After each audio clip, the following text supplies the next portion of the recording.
asked to talk a little bit about my research, so please make sure that you have your coffee and tea topped up because you might need it to stay awake for the next few minutes. My research is generally centered around something called dissolved organic matter. It's a curiously concise scientific term for something that is very, very diverse.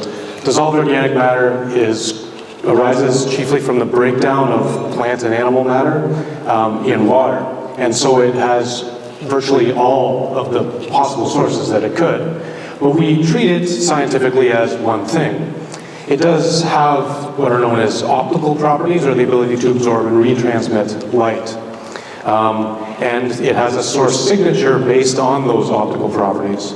So that can be used for tracing different water sources. For instance, in the Arctic, different Arctic flows from different oceans have different layers in the Arctic, and the dissolved organic matter has different signatures, optical signatures, because of that. Dissolved organic matter is also very important in possibly remediating metals, heavy metals and other pollutants from water courses.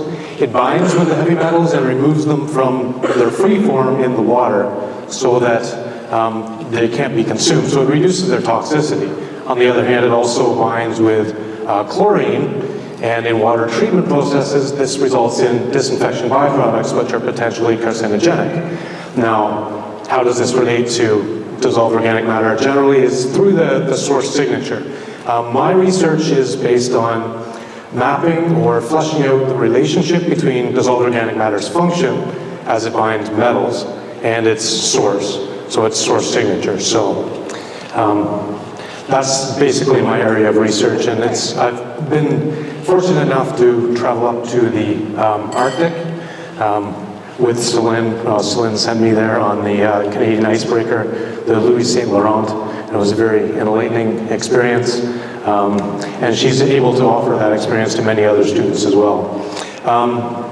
I've also been asked to speak to what receiving the Bank of Montreal's Future Green Leaders Scholarship means to me, other than the obvious fact that, of course, I can now buy food and pay the bills without having to have a part-time job and take away from my studies. The Future Green Leaders Scholarship and Leader Scholarship in general has reawakened my personal passion for leadership. Fundamental to me, to the notion of leadership, is the notion of service.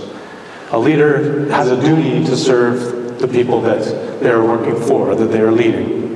And so I then have a duty to enable, assist, facilitate, and inspire other students in the university, as well as through my mentoring, to pursue their own excellence through post-secondary education.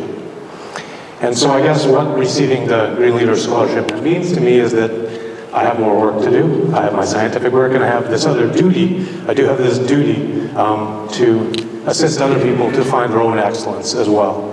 And that is what a Leaders Scholarship means to me. And I'm grateful to the Bank of Montreal for the scholarship, and also to all of you for your generous donations.